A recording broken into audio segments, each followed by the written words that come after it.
العالمین والصلاة والسلام علی سید الانبیاء والمرسلین اما بعد فاعوذ باللہ من الشیطان الرجیم بسم اللہ الرحمن الرحیم عن عائشہ رضی اللہ تعالی عنہ قالت کنا ازواج النبی صلی اللہ علیہ وآلہ وسلم عندہ. حضرت عائشہ صدیقہ رضی اللہ تعالی عنہ سے روایت ہے کہ آپ صلی اللہ علیہ وآلہ وسلم آپ کی تمام بیویاں موجود تھی. فأقبلت فاطمة رضی اللہ تعالی عنہ تمشی ما تخطئ مشیتها من مشیتی کہ حضرت فاطمہ رضی اللہ تعالیٰ عنہ تشریف لائی. ان کی چال اور آپ کی چال میں کوئی فرق نہ تھا. رسول صلی اللہ علیہ وآلہ وسلم کی چال میں کچھ فرق نہ تھا. فلما رہا جب آپ نے ان کو آتے دیکھا رحبا بہا تو آپ کو آتے دیکھا وقال مرحبا تو آپ کو کہا مرحبا خوش آمدید میری بیٹی. پھر ثم اجلسها عن یمینی او عن شمالی پھر اپنے دائیں یا بائیں طرف بٹھا لیا. پھر ان سے نہایت رازداری کے ساتھ کچھ کھا. پھر سأر رہا رازداری کے ساتھ کچھ کہا جس سے وہ خوب رو پڑی، خوب شدید رو پڑی. فلما رہا پھر جب رسول صلی اللہ علیہ وسلم نے ان کی یہ بے قراری دیکھی، بے قراری تو دوبارہ چپکے سے ان سے بات کی،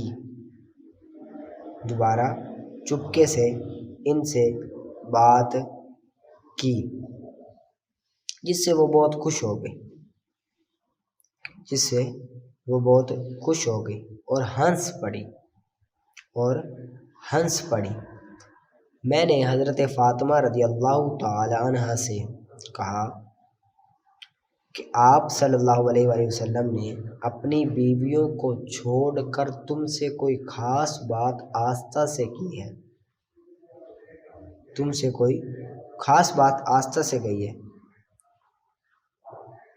کی تو تم رونے لگی.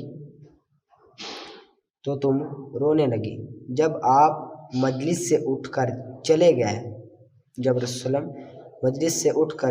گئے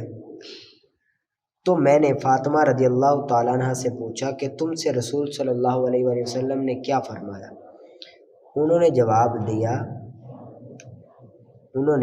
جواب دیا قالت انہوں نے کہا ما کنت لأفشی علی رسول اللہ صلی اللہ علیہ وآلہ وسلم سرہ کہ آپ صلی اللہ علیہ وآلہ وسلم کے راز کو کیسے افشا کروں، کیسے فاش کروں.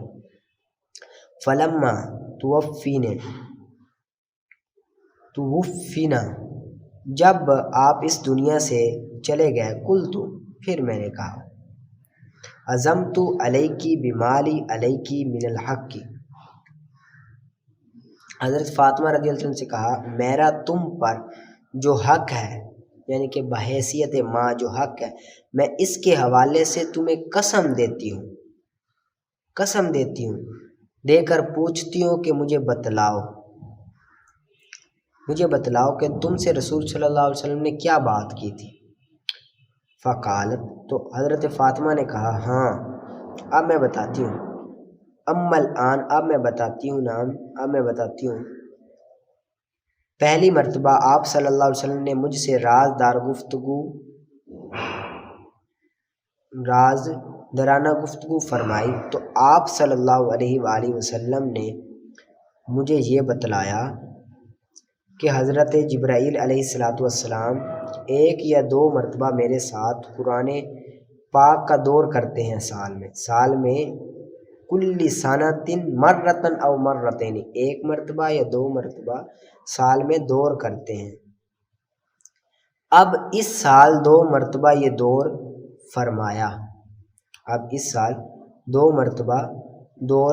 فرمایا اور میں دیکھ رہا ہوں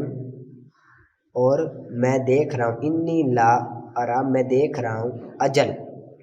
کہ موت قریب ہے، یعنی کہ میں نے اس دنیا سے رخصت ہو جانا ہے. الا قد اقترب مگر قریب ہی میں نے چلا جانا ہے۔ فاتق اللہ واصبر،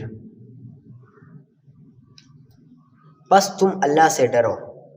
اللہ سے ڈر، واصبر، اور صبر کرو، کیونکہ میں تیرے لیے میرے لیے اچھا پیشور ہوں۔ بس میں نے یہ بات سنی تو میں رو پڑی،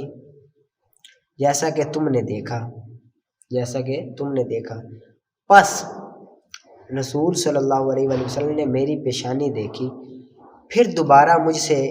آپ نے چپکے سے یہ بات فرمائی، اے فاطمہ، یا فاطمہ، تو اے فاطمہ، کیا تجھے یہ بات پسند نہیں؟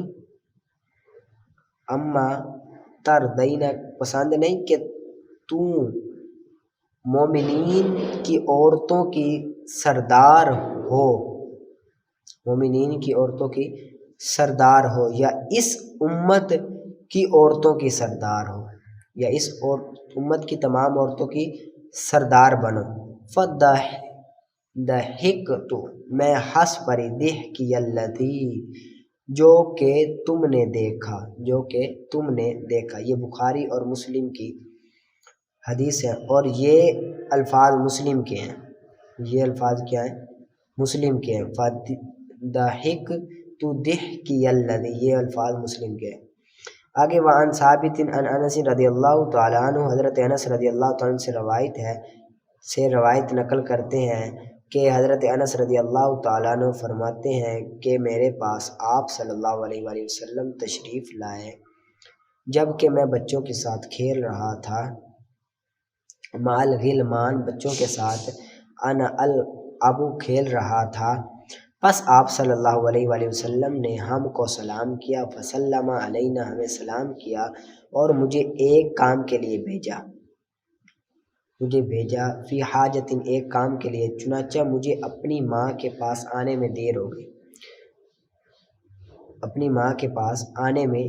ہو گئی۔ پس جب والدہ نے پوچھا تجھے کس چیز نے روکا، میں نے کہا کہ میں نے کہا بعثنی رسول اللہ صلی اللہ علیہ وآلہ وسلم لحاجت، کہ مجھے رسول صلی اللہ علیہ وآلہ وسلم نے کسی کام کے لیے بھیج دیا تھا۔ انہوں نے پوچھا کہ وہ کام کیا تھا؟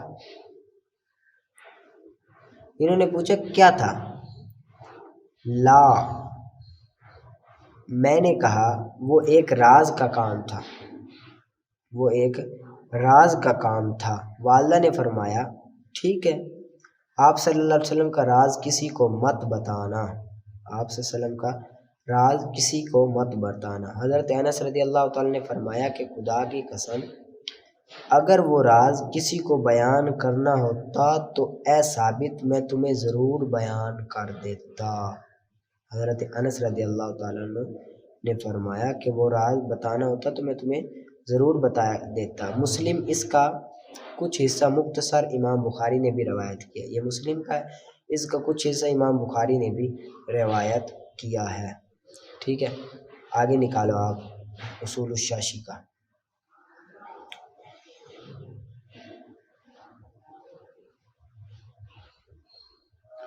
وَعَلَى هَذَا قُلْنَا إِذَا حَلَفَ، اور اسی پر ہم کہتے ہیں کہ جب حلف اٹھائے مرد کہ نہیں مارے گا اپنی عورت کو، کسی مرد نے اپنی قسم اٹھائی کہ میں اپنی عورت کو نہیں ماروں گا، اب وہ اپنی عورت کے بال کو کھینچے یا کاٹے یا گلا کو گھونٹے، بال کھینچتا ہے یا کاٹ دے یا گلے کو گھونٹے، تو دو صورتیں بڑھتی ہیں کہ مرد وہ یا تو غصے میں کرے گا یا کھیل سے کرے گا۔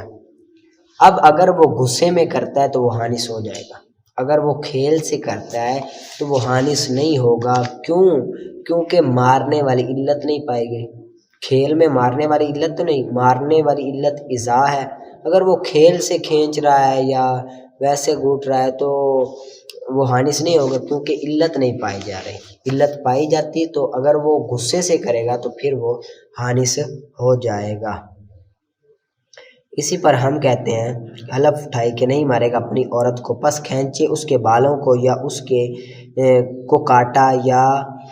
اس کے گلے کو گھونٹا تو حانث ہو جائے گا، جب کہ ہو غصے کی وجہ کے ساتھ، جب غصے کی وجہ سے ہو، جب غصے کی وجہ سے ہو۔ اگر پائی مارنے کی صورت، بالوں کو کھینچنے کی صورت ملابیت کے وقت نہ کہ غصے کے وقت، یعنی کہ ملابیت کھیل کے وقت پائی تو پھر وہ حانث نہیں ہوگا، لا یحنث حانث نہیں ہوگا۔ اور جس نے قسم اٹھائی کہ نہیں مارے گا فلاں کسی شخص نے قسم اٹھائی کہ فلاں کو نہیں مارے گا، اب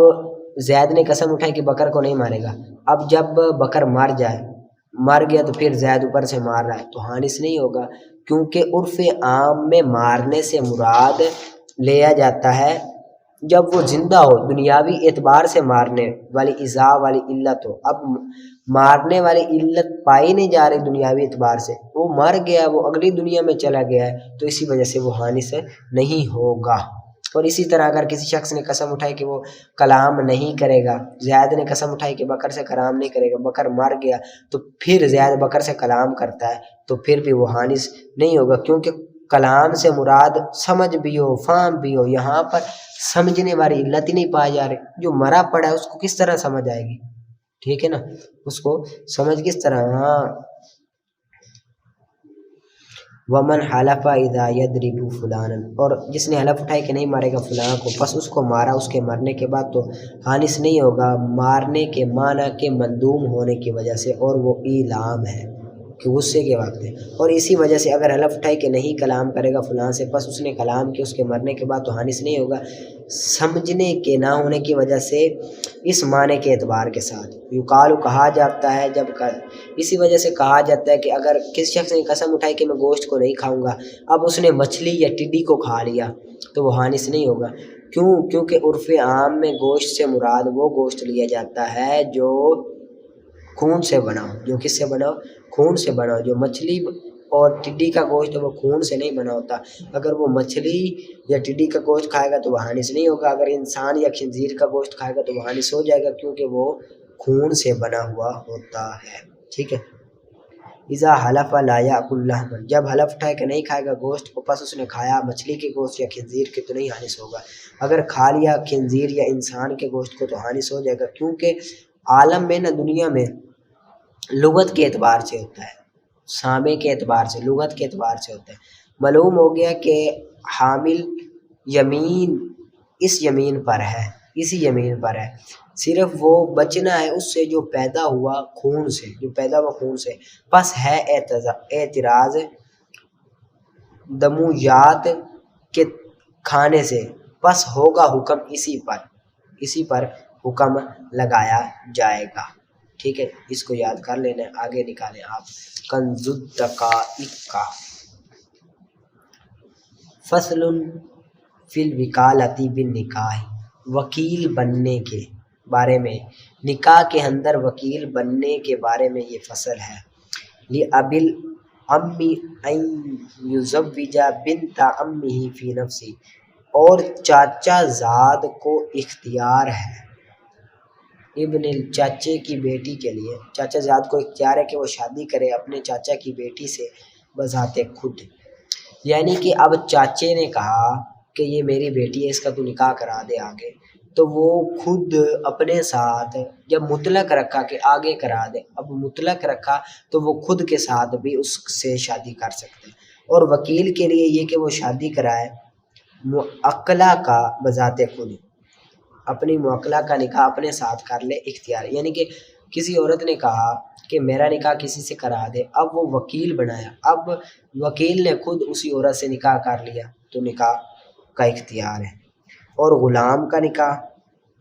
اور باندی کا نکاح بغیر اجازت کے، آقا کی اجازت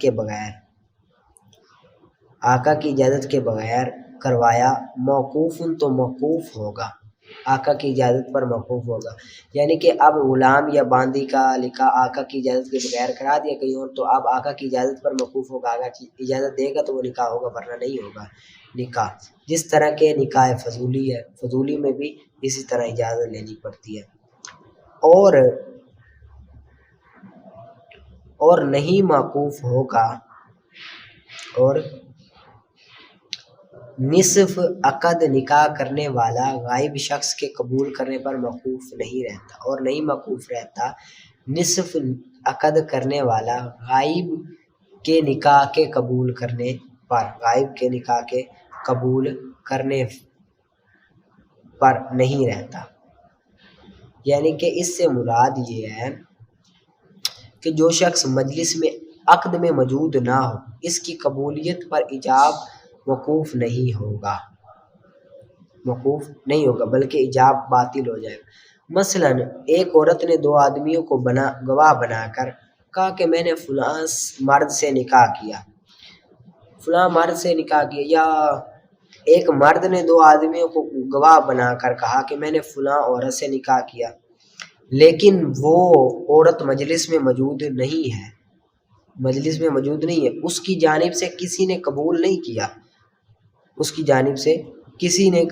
کیا، اس کے بعد عورت کو اس نکاح کی خبر ملی، عورت اجازت دے دے تو یہ نکاح باطل ہو جائے گا، پھر بھی یہ نکاح باطل ہو جائے گا چاہے عورت اجازت دے دے، کیونکہ اب عورت غائب ہے۔ اب ایک بندہ ہے، وہ کہتا ہے دو گواہ کی موجودگی میں نے فلاں عورت سے نکاح کرا دیا، اب عورت موجود ہی نہیں ہے تو وہ اس کی جانب سے کوئی وکیل ہی نہیں ہے۔ جب عورت کو پتہ چلتا ہے وہ چاہے ہاں کر بھی دے پھر بھی نہیں ہوگا، اسی طرح مرد بھی ہے۔ اور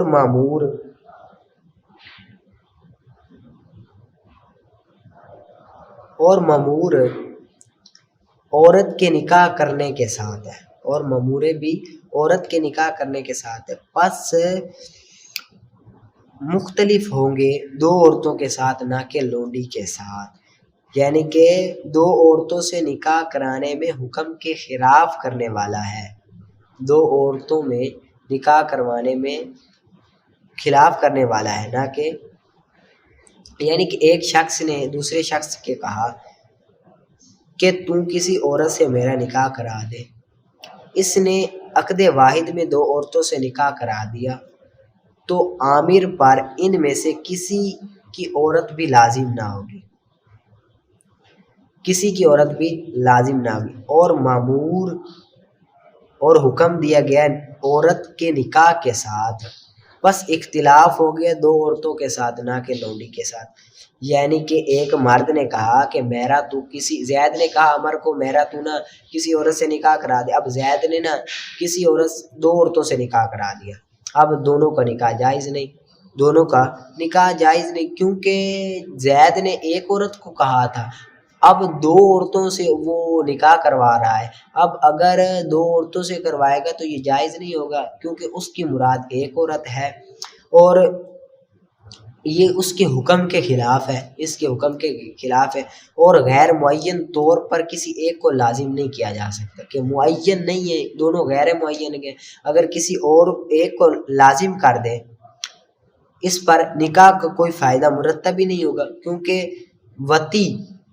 کسی ایک معین عورت سے ہی کی جا سکتی ہے، دو سے کر رہا ہے تو دو سے تو نہیں، کسی ایک سے کی جاتی ہے اور اس کی مراد بھی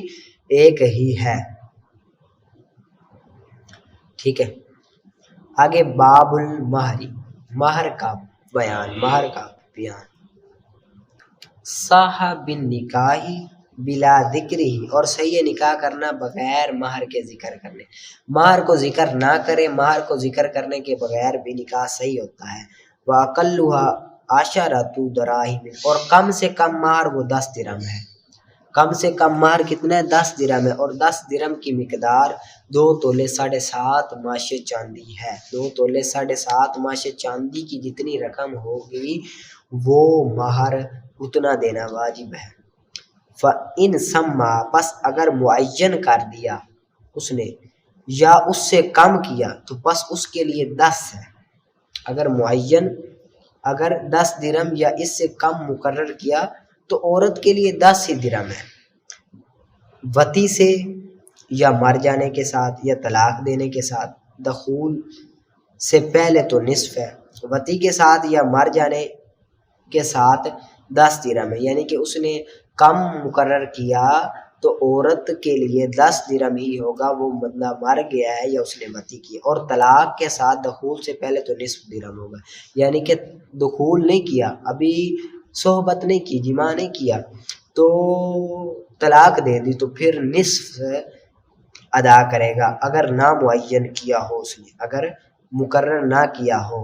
اس نے، یا اس کی نفی کر دی، یا اس کی نفی، یا جو معین کیا اس کی نفی کر دی، تو اس کے لیے مہر مثلی ملے گا، اس کے لیے مہر مثلی، یعنی کہ دو مقرر ہے مہر مثلی اگر وتی کر لی یا مر گیا، اور متا ملے گا، اور متا ملے گا اگر اس نے طلاق دے دی وتی سے پہلے، اور متا ملے گا اگر وتی سے پہلے طلاق دے دی، اگر وتی نہیں کی، وتی سے پہلے طلاق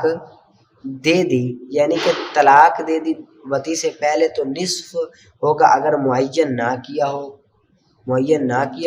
یا اس نے نفی کر دی ہو تو پھر مہر مثلی ملے گا، اگر معین نہیں کیا تو وتی سے پہلے کیا ملے گا؟ متا ملے گا، متا وہ آگے واہیا در ان و خمار، متا کہتے کسے؟ متا وہ کرتا ہوگا اور اوڑھنی ہوگی اور چادر ہوگی، اور جو چیز عقد کے بعد مقرر کی ہو، اور یہ چیز جو مقرر کی ہو عقد کے بعد، یا زائد کی ہو یا زائد کی جائے، تو اس میں تصنیف نہیں ہوگی، اس میں نصف نہیں ہوگا، اور صحیح ہوگا، اور عورت کو اپنا حق کم کرنے کا اختیار ہوگا، اور حق ہوگا اس کو کم کرنے کا، یعنی کہ عورت کم کر سکتی ہے نکاح، اگر اس سے بھی کم کر سکتی ہے، یعنی کہ اگر مہر مقرر نہ کیا، اگر مہر مقرر کر لیا تو پھر تو آدھا مہر ملے گا، پھر تو کیا ملے گا؟ دخول سے پہلے طلاق دے دی، مہر مقرر کیا تو آدھا مہر ملے گا، اگر دخول سے پہلے طلاق دے دی اور مقرر نہ کیا تو پھر متا ملے گا، متے میں وہ آپ کو بتا دیا ہے کیا کیا آتا ہے، 3 چیزیں آتی ہیں، کرتا، اوڑھنی اور چادر، یہ 3 آتی ہیں، اب عورت کو اختیار ہے وہ کام کر سکتی ہے، اگر نکاح کے وقت مہر ذکر نہیں کیا، پھر شوہر اور بیوی نے ایک مقررہ کر لی، ایک مقرر مقدار مقرر کر لی، تو اب اگر شوہر نے بیوی کے ساتھ دخول کیا یا دخول نہ کیا، مر گیا، دونوں صورتوں میں وہی ملے گا جو متعین ہوگا، جو مہر کیا ہوگا؟ متعین ہوگا، وہ زیادہ ہوگا، اگر شوہر نے نکاح کے بعد مقرر کیا مہر پر